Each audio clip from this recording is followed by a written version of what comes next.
make me cry. You say you're gonna leave. You know it's a lie, 'cause that'll be the day.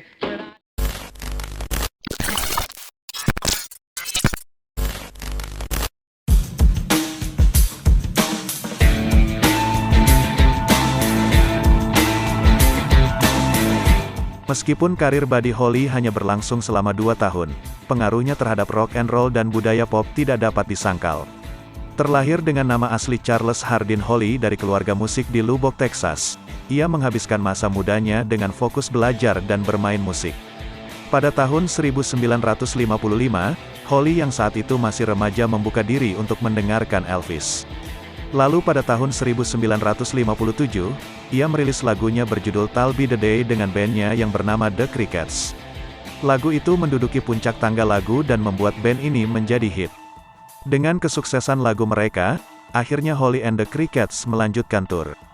Pada bulan Agustus tahun itu, mereka adalah artis kulit putih pertama yang tampil di panggung di Teater Apollo Harlem yang sangat terkenal. Penggunaan instrumen seperti celesta dan teknik cegukannya yang terkenal menjadikan musiknya sesuatu yang baru di dunia rock and roll. Texas Monthly melaporkan bahwa pada tahun 1958 ia bertemu Maria Santiago, yaitu seorang resepsionis di sebuah perusahaan penerbitan musik di New York. Dia meminta Santiago untuk menikah dengannya pada kencan pertama mereka, lalu tak lama setelah itu mereka pun menikah di Texas. Namun Holly and the Crickets akan segera berpisah karena perbedaan kreatif. Holly ingin tinggal di New York, sementara teman satu bandnya ingin pulang. Sekarang sebagai artis solo, Holly dengan enggan setuju untuk melakukan tur pesta dansa musim dingin di Midwest pada awal 1959. Maria Santiago ingin bergabung bersama Holly, tetapi karena dia sedang hamil anak pertama, Holly pun menolak untuk mengajak Santiago.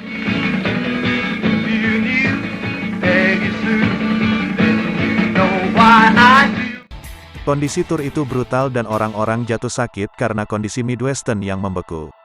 Bas tidak dipanaskan dan sering mogok. Ketika tur berjalan ke Iowa, Buddy Holly selesai dan memutuskan untuk menyewa pesawat yang akan membawanya dan teman turnya ke Fargo, North Dakota untuk pertunjukan mereka berikutnya di Moorhead, Minnesota. Karena pesawatnya agak kecil, mereka harus mencari tahu siapa yang akan terbang dan siapa yang akan melanjutkan perjalanan dengan bus.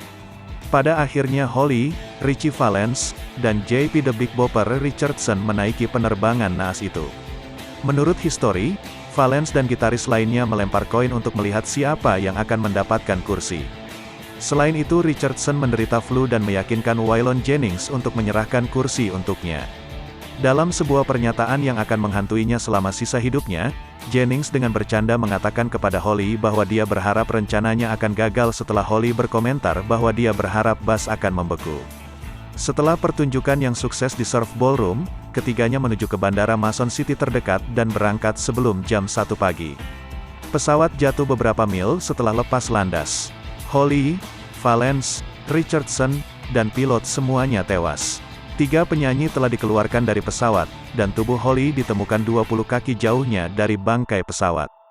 Kemudian ditentukan bahwa kondisi cuaca buruk dan kesalahan pilot yang harus disalahkan. Buddy Holly yang karirnya sedang menanjak baru berusia 22 tahun. Laporan otopsinya melukiskan pemandangan mengerikan tentang apa yang terjadi pada tubuhnya ketika pesawat itu jatuh. Tengkorak Holly telah terbelah dan sebagian besar jaringan otaknya hilang. Selain itu kedua telinganya berdarah dan wajah serta skrotumnya robek. Dadanya remuk, dan dia mengalami beberapa patah tulang termasuk di lengan kiri, siku kanan, dan paha serta kakinya. Holly mengenakan jaket kulit berwarna kuning dan memiliki kancing manset. Menurut Wide Open Country, istri Holly yang bernama Santiago mengetahui kematiannya melalui berita, lalu dia pun mengalami keguguran tak lama setelah itu. Santiago tidak pergi ke pemakaman dan tidak pernah mengunjungi makamnya. Santiago masih hidup sampai hari ini dan memiliki semua hak atas nama Holly, citra, merek dagang, dan kekayaan intelektualnya. Lalu pada tahun 1987, dia membantu memberlakukan Buddy Holly Bill untuk mencegah keluarga yang sudah meninggal dieksploitasi. Pada tahun 2019 dia memberitahu The Mirror bahwa dia memikirkan Holly setiap hari. Don McLean kemudian memperingati kecelakaan pesawat dalam lagunya tahun 1971 yang berjudul American Pie sebagai hari matinya musik. Musik Holly bagaimanapun tidak memudar, warisannya akan tetap hidup saat ia kemudian mempengaruhi The Beatles, Bob Dylan, dan masih banyak lagi. Buddy Holly dimakamkan di Lubbock, Texas, tempat di mana ia lahir.